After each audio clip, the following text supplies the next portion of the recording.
আসসালামু আলাইকুম এভরিওয়ান। আজকে আমাদের বানিয়াচংয়ে আসতে চলেছেন হাজারো যুবকের পরিবর্তনের কারণ, যুবকদের কলিজার টুকরা, যুবকদের আইডল মুফতি আনিসুর রহমান আশরাফি। খবরটা শুনেই খুশিতে ছুটতে লাগলাম মাহফিলের দিকে। না খেয়েই বাসা থেকে রওনা দিলাম 9টার দিকে, কারণ উনি নাকি বয়ানে উঠবেন 10টার দিকে। বাজারে এসে দেখি পেটের মধ্যে ক্ষুধা লেগে গেছে, তাই একটু ঠান্ডা খেলাম আর একটা দই খেলাম। তারপর হাঁটতে হাঁটতে চলে আসলাম মাহফিলের কাছে। এই যে গেটের মধ্যে সুন্দর করে বড় করে লেখা আছে হযরত মাওলানা আনিসুর রহমান আশরাফি। নামটা দেখেই যেন শান্তি লাগছে। হুজুরকে সরাসরি দেখার এক আকাশ পরিমাণ ইচ্ছা আমার। আর শুধু দেখারই না, হুজুরের বয়ান সামনের দিকে বসে বসে শোনারও এক আকাশ পরিমাণ ইচ্ছা আমার। বিশ্বাস করেন, আমি আমার জীবনে অনেক বক্তার ওয়াজ মোবাইলে শুনছি, বাট যখন সরাসরি বসে শুনতাম তখন একটু ভিন্ন লাগতো। কিন্তু আল্লাহর কসম ভাই, আনিসুর রহমান আশরাফি হুজুরের বয়ান আমি মোবাইলে যেমন শুনি তার চাইতেও বাস্তবে আরো ভালো লাগে, একদম সেম টু সেম। এত পরিমাণ ভালো লাগে ওনার কথা, ডিরেক্ট কলিজায় আঘাত করে। সম্ভবত উনি বয়ানে উঠবেন 10টার দিকে, এখন বাজে 9টা, আরো 1 ঘন্টা বাকি আছে। মাহফিল এখনো ফাঁকা পড়ে আছে, মাত্র কয়েকজন লোক বসে আছে। হয়তোবা কিছুক্ষণের মধ্যেই এই মাহফিলটা ভরে যাবে মানুষ। সময় আছে আরো অনেক। পাশে একটা মেলা বসছে, ভাবলাম মেলা থেকে গিয়ে কিছু খেয়ে আসি। কি আর খাবো, তারপর নিয়ে আসলাম কলার আচার। আরো আধা ঘন্টার মতো সময় আছে, ভাবলাম বসে পড়ি, পরে আবার জায়গা পাবো না, তাই বসে পড়লাম। কারণ হুজুরকে খুব কাছে থেকে দেখার ইচ্ছা আমার। এই মুহূর্তে অন্য একজন বক্তা বয়ান করতেছেন, ইনশাআল্লাহ উনার পরেই আমাদের আনিসুর রহমান আশরাফি হুজুর বয়ান করবেন।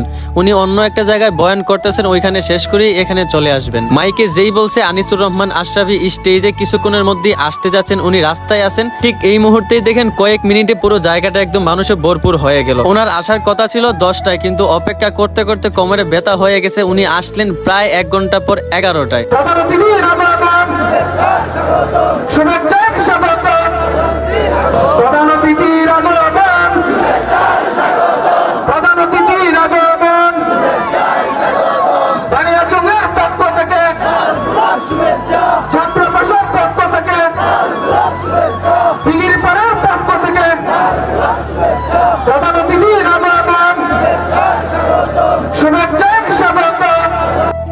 হুজুরকে দেখেই যেন কলিজাটা ঠান্ডা হয়ে গেল।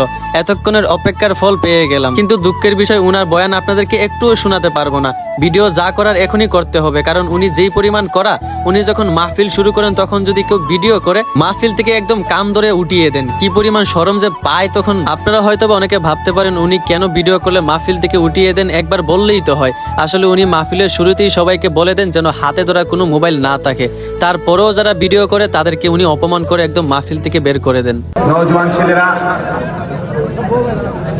আমার একটা প্রথম কথা হচ্ছে, সবগুলো হাতে ধরা মোবাইল বন্ধ করতে হবে। আস্তে আস্তে চিল্লে না, একদম আওয়াজ করবে না, একটা শব্দ করবে না, আমি কিন্তু তাদের চুপ থাকবো। উনি যে কি পরিমাণ করা ভাই, যারা ওনার মাহফিলে একবার বসছে তারাই জানে। মোবাইল নামাও একজন, আমি বললাম এরপরে ভাইয়া আমি দাঁড়ানো বসা, হাতে মোবাইল ধরা, কেউ যদি ভিডিও রেকর্ড করতে দেখি তারা বাইর করে দেবো, একদম সাফ কথা ভাই। বিশ্বাস করেন, এইভাবে বলার পরও একটা ছেলে ভিডিও করছিল, আর ওইটা হুজুরের চোখে পড়ে সাথে সাথে ওই ছেলেকে অপমান করে উনি মাহফিল থেকে বের করে দেন। এই দৃশ্য দেখার পর আমি মোবাইলটা সাথে সাথে পকেটে রেখে দিছি, ভিডিও করব দূরের কথা। কিন্তু দুঃখের বিষয়, উনি মাত্র বয়ান শুরু করছেন 10-15 মিনিট হবে, হঠাৎ করে কারেন্ট নিয়ে যায়। আর মাহফিল কমিটি কি বলদের মতো কাজ করলো, একটা জেনারেটর পর্যন্ত রাখলো না। অনেকক্ষণ যাবত কারেন্ট না আসায় সবাই উঠে উঠে বাসায় চলে যাচ্ছে, আবার কেউ উঠে উঠে বাহিরে দাঁড়াচ্ছে। ভাবলাম আমরাও একটু উঠে বাহিরে দাঁড়াই, অনেক গরম লাগতেছে। আবার অনেকক্ষণ যাবত বসে থাকতে থাকতে কোমরে ব্যথা হয়ে গেছে।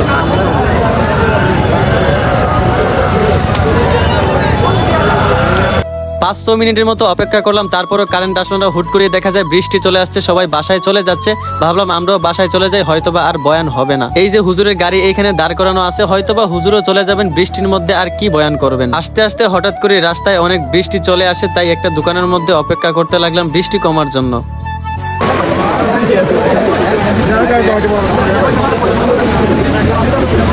এত মানুষ একসাথে থাকার কারণে এই বৃষ্টির মধ্যেও অনেক গরম লাগতেছে, তাই দোকানে ঢুকে একটা আইসক্রিম নিলাম। অনেকক্ষণ অপেক্ষা করার পরও বৃষ্টি যেন থামছেই না। অন্যদিকে রাত 1টা বেজে যাচ্ছে, তাই সিদ্ধান্ত নিলাম বৃষ্টির মধ্যে ভিজেই চলে যাব।